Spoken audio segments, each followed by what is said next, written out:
Hey, this is Kyle and Ashley from Green Apple DIY. We're doing one of our movie reviews again. And this time we wanted to talk to you about the Peanut Butter Falcon. Peanut Butter Falcon. And if you're wondering why I look and sound this way, well, that's how I was born. Don't make fun of me. Also, I have the flu. Yeah, he's a little under the weather, but he still wanted to put out this review because the movie was great. All in all, I mean, that's all we have to say, right? Are you done? So we thought it was a pre-screening, but it turns out it was released August 9th, and today's like August 20-something.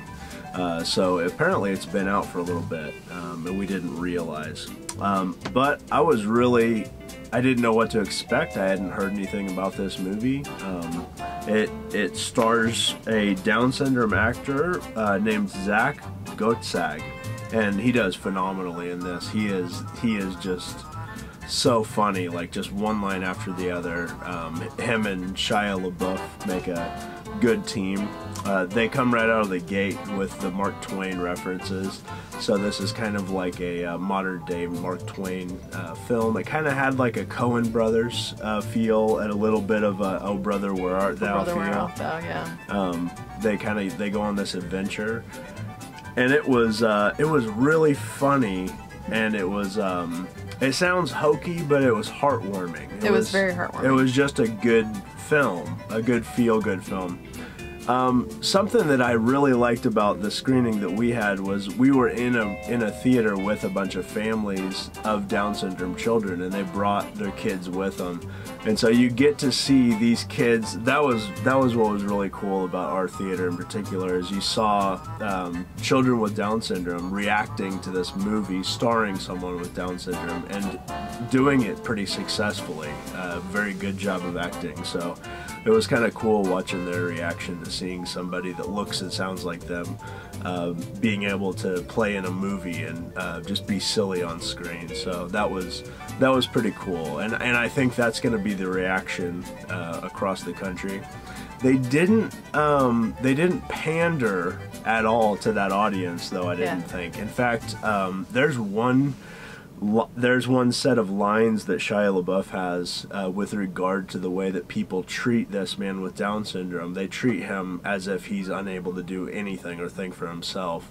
And that was a pretty powerful bit of the movie. So anyway, I don't mean to filibuster. Oh, so I was surprised because I don't know Shia LaBeouf from much but Transformers, of course. Oh, and YouTube. Crystal Skull. And his famous YouTube bit. So if you haven't seen what we're talking about, on YouTube, he did a motivational speech where he's screaming at the camera, "You can do it," and going like this, making like strongman arms, like what a 5-year-old imagines a really strong person would do, just physically, bending his arms in.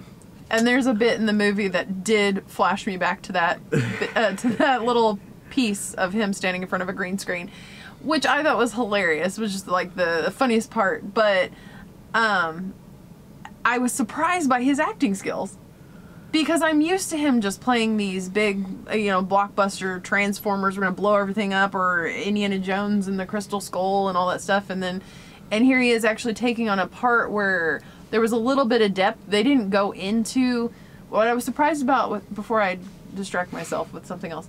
What I was surprised about in this film was it went slightly into the characters.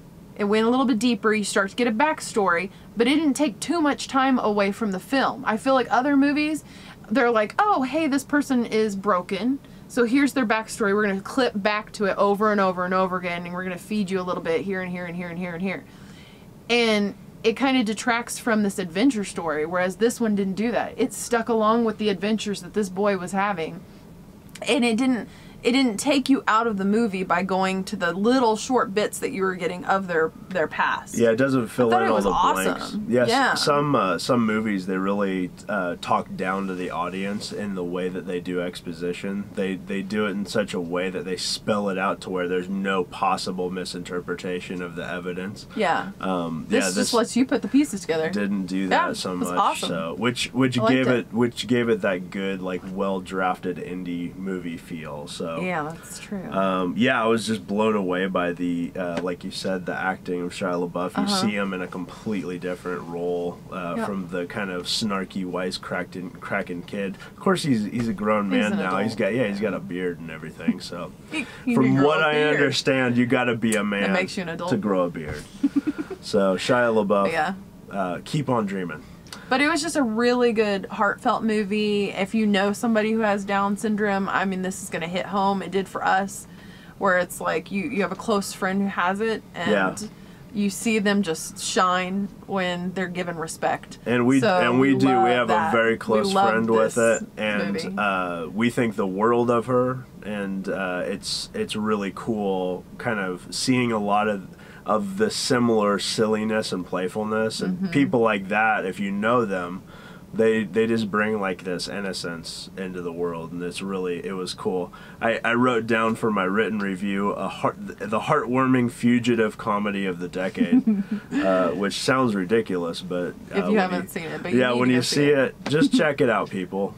It's a little known film. I had not seen any trailers before we went, and we ended up getting an email saying, "Hey, come see this movie," and we were glad we did. It was a fun night, and we really enjoyed this little fugitive film. Yeah, it was cool. Till next time. Yes. Bye.